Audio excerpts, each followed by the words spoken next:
안녕하세요. 성형외과 전문의 이세빈 원장입니다. 화려한 코를 위해서 반드시 기증늑연골을 사용해야 된다고 설명해주는 병원이 있어요. 기증늑연골은 분명 좋은 재료예요. 코 수술을 포함한 모든 수술에서 삽입해주는 재료로는 자가조직이 제일 좋아요.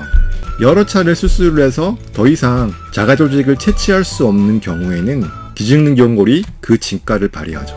첫 수술부터 자가늑연골을 권하는 병원이 있어요. 이건 잘못된 거예요. 왜냐하면 다른 연골, 즉 귀연골이나 비중격 연골 등으로 얼마든지 화려한 코를 만들 수 있고, 정말로 늑연골의 장점인 양이 많고 강도가 센 조직이 필요하다면 본인의 자가늑연골을 채취해서 사용하면 되니까요.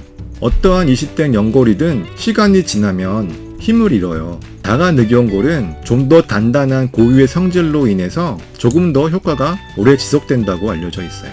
외부 충격에 견딜 수 있는 능력도 다른 연골보다 강하죠. 비중격 연장 이식, 비주지지대, 콧대, 코끝에 얹기 이식 등의 형태로 사용이 돼요.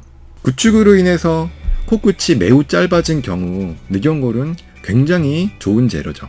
수술 후에도 지속적으로 휠 수 있어서 콧대에 사용하는 것은 그렇게 권장되지는 않아요. 늑연골은 보통 수술자가 대부분 오른손잡이이기 때문에 오른쪽 흉부에서 채취를 해요.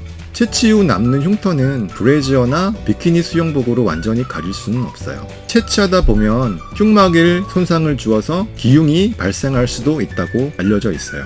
그리고 귀연골이나 비중격 연골보다는 조금 더 채취 시간이 길게 필요해요. 이러한 이유 때문에 늑연골이 필요할 때 자가늑연골을 채취하는 것이 아니라 대신에 손쉽게 구입할 수 있는 기증늑연골을 사용하는 거예요.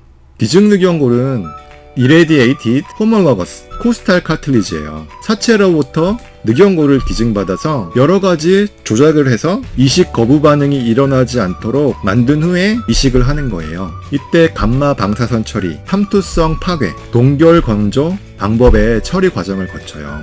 처리 과정에서 연골이 필연적으로 약해져요. 자가늑연골과 비교해 볼 때 강도가 5배 이상 약해진다고 그래요. 그러면 실질적으로 기증늑연골의 강도는 귀연골이나 비중격 연골보다 아주 강한 것은 아니에요.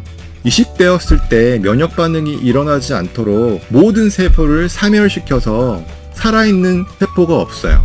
그 말은 곧 자가늑연골처럼 살아있는 조직을 이식하는 것이 아니라 죽은 결체 조직만을 이식한다는 거예요. 생착률도 당연히 자가연골보다 떨어질 수밖에 없어요. 늑연골의 장점 중 하나가 양이 많다는 거예요. 그런데 기증늑연골은 매우 작게 슬라이스해서 굉장히 작고 얇은 걸로 개당 판매가 돼요. 당연히 양을 더 많이 사용하려면 더 많은 구입비가 들겠죠.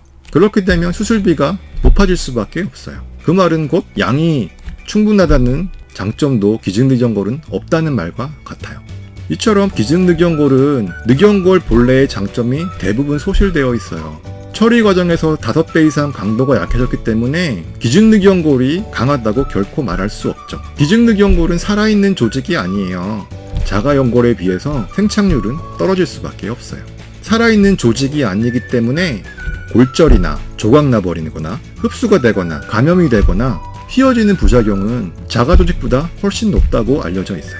다른 자가조직을 채취해서 사용할 수 있는 상황에서 기증늑연골을 사용해야 될 이유가 없다는 말과 같은 거죠. 보통 높고 긴 코를 화려한 코라고 이야기하는데 비중격 연골과 귀연골을 잘 조합해서 사용하면 얼마든지 화려한 코 만들 수 있어요. 이것은 술기의 차이인 것이지 재료의 차이가 아니거든요.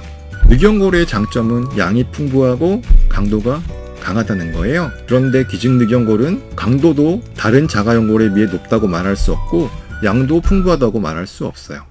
또한 자가조직이 아니기 때문에 자가조직보다 감염염증 등의 부작용의 가능성도 훨씬 높아요. 구독과 좋아요는 사랑이래요. 저의 이야기가 도움이 되셨다면 구독과 좋아요 알림까지 꼭 눌러주세요. 성형외과 전문의 의학박사 이세빈 원장이었습니다. 감사합니다. 안녕.